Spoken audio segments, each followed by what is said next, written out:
Yeah, hello. Amanda share the church bibia. A moson for pa ya appear near my Freeman. Aka Freeman the storyteller and culture integrator. Amanda share. Se nani da edi kaya mo hwemia mesramo. Mo subscribe me YouTube video no ma me na bring na na metimi etwa infonini abekire mo meda mo ase. Amanda share. Yo enenso me mfoni a me twai.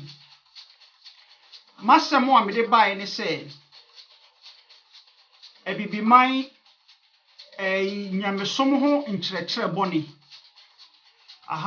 nyamesom ebibre mu man nkyerɛkyerɛ bɔne efa nyamesom ho enunti na me de ba ha no bad religious indoctrination of African people kwan efa so a ye kyerɛkyerɛ yesum nyame ni ntitie bɔne a efa nyamesom ho enunti na me ba o de share mesramo a YouTube page no said me kind no se nene ade edi kan mo subscribe ma me da mo ase yo ye be hyase de a na ye be ka se ansana kwasi kokko beba no na ebibifo anaye nananom wo kwan a omofa so omo ye dei omo som nyame omo frɛ nyame na ye nananom no omo nim nyame dadaada ansana kwasi kokko ana kwasi fita edi ne som no eba na ebibifo ye nyame dada nti bebre bo mpaya omo hwe soro ena omo wo efa entitiye efa nyankopon ho ene ebi mu bo mpaya omo hwe soro ebi bo mpaya omo hwe omo efom nti no na oyade a omo nim nyame dada ye bibifo ansa na kwasi kokko enso ede ne de ba betwam ne esom bebre ansa na nkramofo nso no friends say omo so omo de ene nam Africa tifi hono de ba ya no so ye nananom omo hyase say omo de omo kɔ nkramosun mu na ne nanam mfa omo tinye ena nipa bebre wu ho ansa na nkramosun no so ba saa nso na kristosum no nso no akwasi kokɔ a wode ni kristosum no ana say the Bible no ba no omo bae no na omo betna Cape Coast na omo start say omo to enkoa ne ade no se wokɔ Cape Coast Castle a esoro ho ubohu se obi wakɔ ho da bia ne nim se asori dan wo soro castle no Cape Coast Castle na omo si na no omo kyekye adonkofo no omo si feni say asoro dan hye inside nti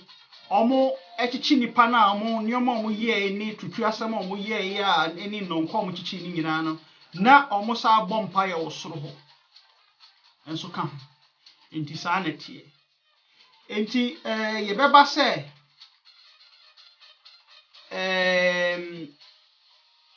nyamesom ho ntitie boni bebre a ewo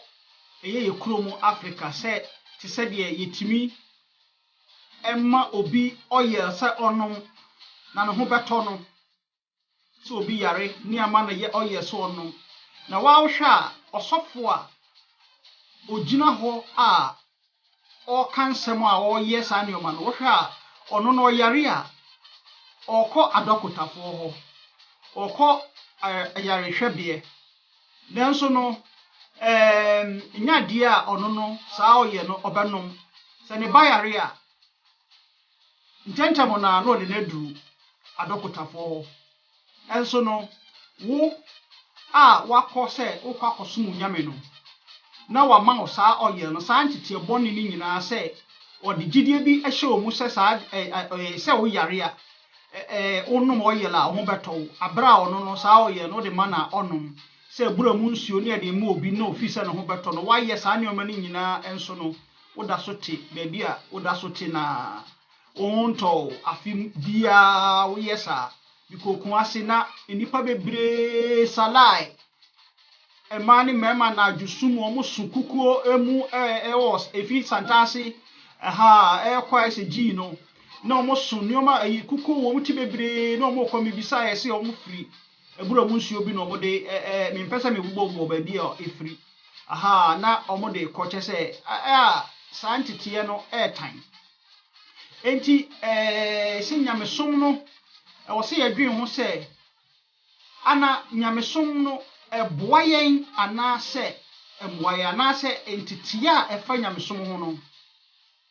menka sɛ asorɔsoro no nyinaa te saa ɛnso no nsoro bi wɔ hɔ a ɛho ntetea bɔne no ɛno ɛna meka ho asɛm so wɔ ho sɛ kɔnom ɔyɛre na ohu bɛtɔw so wɔ ho nsɛm bebree kyɛ sɛ malamfoɔ yɛsi yɛbɛyɛ na usika adɔbol wo usika ketewa na wode bɛkɔ no wa usika no ɛna ɔmo bɛfa enti no nsɛm bebree kyɛ sɛ nipa wanyɛ adwumadin a Nyankopɔn ɛnya deɛ a obɛhyira wo aha ɛna ɛnɛ dɛ obi kɔ asɔre kakra bi pɛ afe mu no ofiri hɔ apɛ ɔse ɔno akɔte n'asɔre na ɔnyɛ instrument enti asɔre ɛyɛ dwadie a nipa bebree no ɛte asɔre hwɛ asɔre nkyekyɛmu fɛne sɛ kristosom ho nkyekyɛmu bebree na wɔate ne deɛ na ɔde ne din ato so ɛyɛ totally business ɛyɛ dwadie a nipa bebree no ɛpɛ sɛ ɔmo de nya ɔmo ho tam esisi ahiafoɔ sika ketewa bi ɛwɔ ɔmo ho no na ɔmo yɛ saa ntetea bɔne no na ɔmo de gye saa sika ne free nipa wɔ hɔ Onyankopɔn ohia wo sika wokɔ asɔre na sɛ bi a wo bibi kakra na sɛ bi a wode bɛboa asɔre adwuma a wobɛtumi de aboa na emom no so no ɛni sɛ yɛde hyɛ tirim sɛ Nyankopɔn no ohia wo sika deɛ Nyankopɔn hwehwɛ free wo hɔ ne sɛ enipa wobɛdodɔ onyɔnko wobɛdɔ wo nua wobɛdɔ nipa a ɛbɛn wo wobɛyɛ papa so wɔ ho na wayɛ kronkron ɛno na Nyankopɔn ɛhwehwɛ free wo hɔ na Nyankopɔn no tutu asɛm ne saa deɛ na saa nkyerɛkyerɛ bɔne a yɛde ahyɛ nipa mu a yɛde hu sɛ Mensa Utabeneka Dr. Mensa wɔte ɔmo de hu ahyɛ nipa mu a na nekora nipa ɔbɛsɔre koraa so ɔbɛwa kɔyɛ adwuma no ɔsɛ ɔbɔ mpaeɛ a ofi sɛ nyame bɛhyira no so nso nipa adwumaden ɛna ɛde fɛne sɛ ɛde nkudimdi ɛba yo na wode yɛnkɔ ɛne Bible mu nkyerɛkyerɛ bebree a ebi wɔ hɔ a Bible no ɛfɛ nipa nsɛm ɛfefa nipa bebree nsɛm nti no na edu baabi no na adane nti nkyerɛkyerɛ bi wɔ hɔ a nipa na trɔyɛ but ɛnyɛ Nyankopɔn na nkasa nti ɛyɛ sɛ kasa wokɔ ɛbono a ɔmo wotwi ɔmo ka kasa no yɛnam a yɛkyekyekye mu a yɛnenam no nyinaa na kasa no ɛsesa enti nipa bi wɔ hɔ a ɔmo de nneɛma bi hyehyɛ mu te sɛ ɛwɔ Bible no mu sɛ nkoa munya ho braseɛ ɛma fɛne sɛ ɔmo a mosom mo ɛno sɛ ɛnya deɛ Nyankopɔn ɛbɛka saa asɛm no Nyankopɔn mpɛ sɛ obi yakoa aha ɛna bibi te sɛ ubio Bible no mu a Deuteronomy 14:21 ɛno nso kyerɛ sɛ ɛnam aboa a wawu ɛsɛ aboa a wawu manwe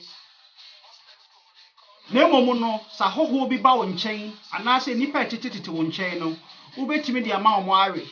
ɛno sɛ wohwɛ mu a ɛnyɛ adeɛ Nyankopɔn adeɛ a yɛde ma obi a ɛnyɛ no ade nti na Nyankopɔn de bɛma wo ma aka anaa obi a ɔbɛba wo nkyɛn deɛ wotumi de ma no nti ɛno sɛ wohwɛ a nyɛ adeɛ a ɛfiri nyame nsɛm nneɛma bebree wɔ hɔ a ɔmadane ani a kyɛ sɛ bad indoctrination kyɛ sɛ nkyerɛkyerɛ bi a wankasa no wohwɛ mu a wotumi hu sɛ asɛm wɔ deɛ ntɔ asom sɛ aboa bi a wawu a meyɛ nwe okay yɛate aseɛ meyɛ nwe aboa no obiara nwe nti womfa ma obiara so ɔba womfa ma no hɔhɔ womfa ma no na mmom no obi ba wo nkyɛn deɛ wobɛtumi de saa nam no ama no awe me nkoa madwe mu deɛ saa asɛm no nya deɛ ɛfiri nyame afefa nipa bebree nsɛm ɛna the same thing no nipa ɛwɔ sɛ Bible no anaasɛ Koran no yɛbie mu a yɛdwen ho sɛ ɛkwan bɛɛ na saa Bible no yɛabrabɔ mu yɛbɛrelate Bible no ne Koran no to yɛnyɛ personal life na Africa yɛaboa yɛ ho na Africa afa ne ntoma papa afira yɛse Bible no mu no yɛse enipa a wanyɛ adwuma no ensa anya adwuma no enidi edipa bebre te asrodan mu 24/7 abompaye sa etro quotation ya tro sa from abra yesuso aye na nanu de yakọ Sunday school ni ade ya tro sa baton le ya da so tro ya brabo no bibie ni ho a esesa ewo ya brabo na Bible no kran kasa make it clear say ensa anya adwuma no me ni ti dipa che se hard working adwumadin eni nyansa ene bema ubetimi ayeyi enye empaibo nko a nyame ohwe so da bia the same thing uko ye fani say Quran so a Quran so echo to say yanko Quran 13:11 mekano potoka semu or say surely Allah does not change the condition of people until they change their own condition. Yet Quran 13:11. The opportunity nyina say Nyankopon tumi sesa obia na brabo ti se nipa nankasa wasesa. Aha, intino making it clear me review Quran 13:11. Surely Allah does not change the condition of people until they change their own condition. Inti nipa once san osuban Nyankopon oboa de waboa no. Enti nioma bebre o ha ye de ahyehye nipa mu na nipa na ye violent so na say wakenkan asofo akase wanye sei enti ogu o ha say ni maame eye beifo akona asofo bi akase ni maame ye beifo de ahye ni tirim obi obekum ni maame ifise ni maame ne haro enso abra na ontida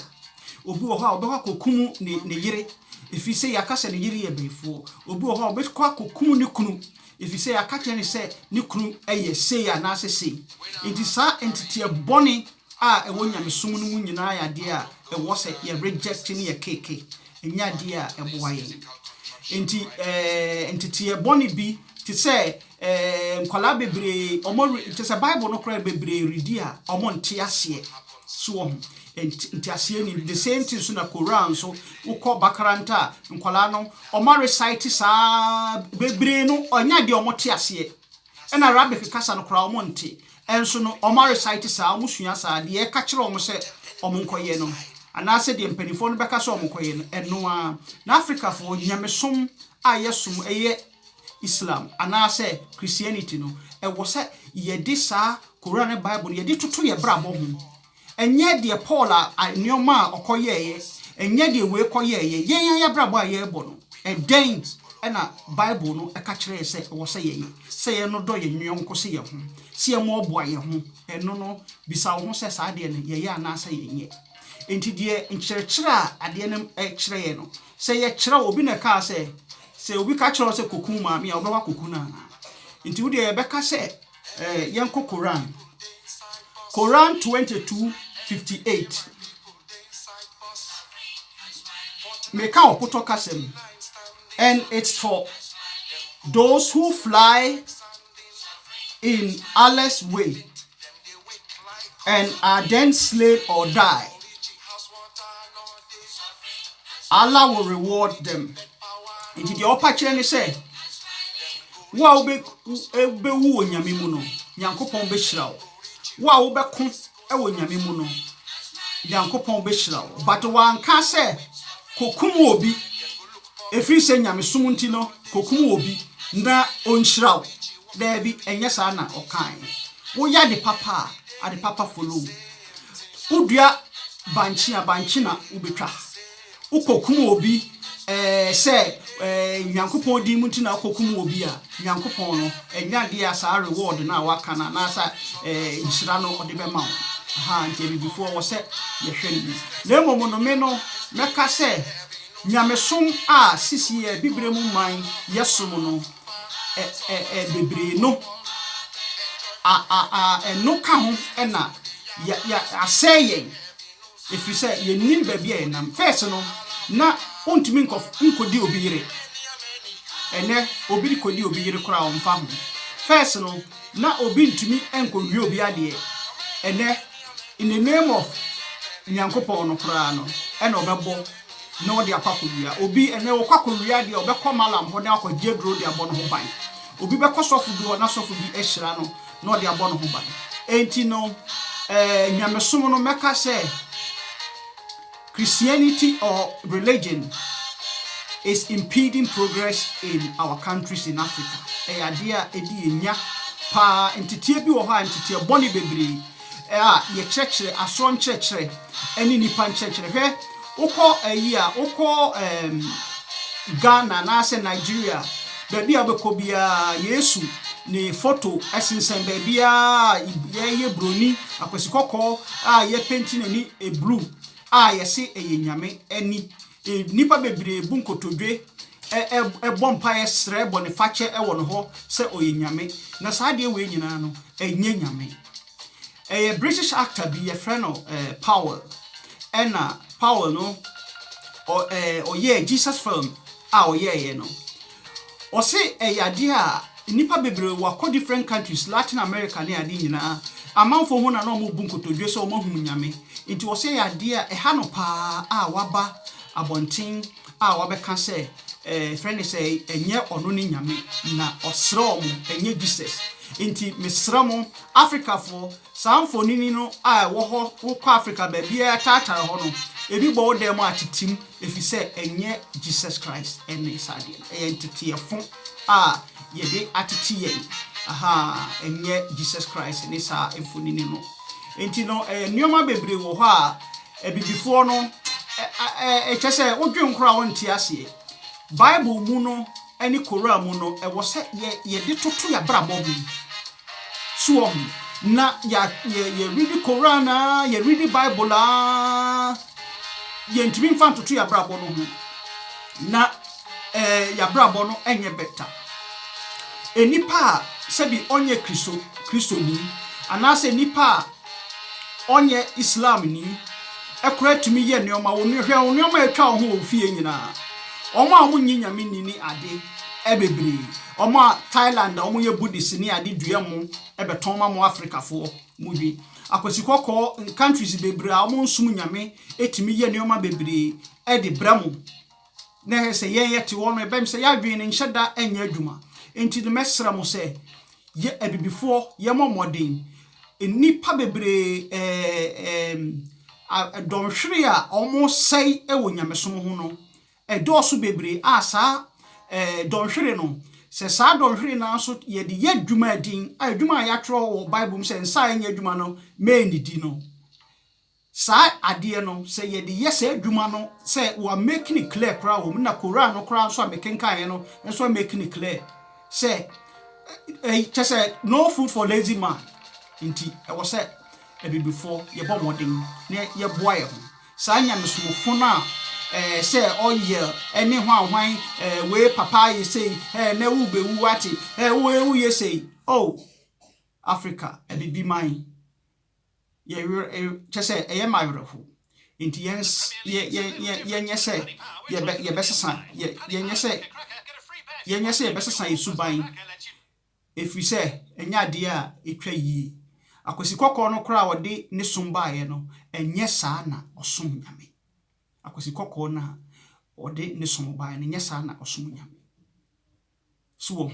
aha wo ba ha eyi saa Jesus picture no emobo bia dem wotia brochira ha no pictures ne ahina wakwa brofo no dem a wahu se bobo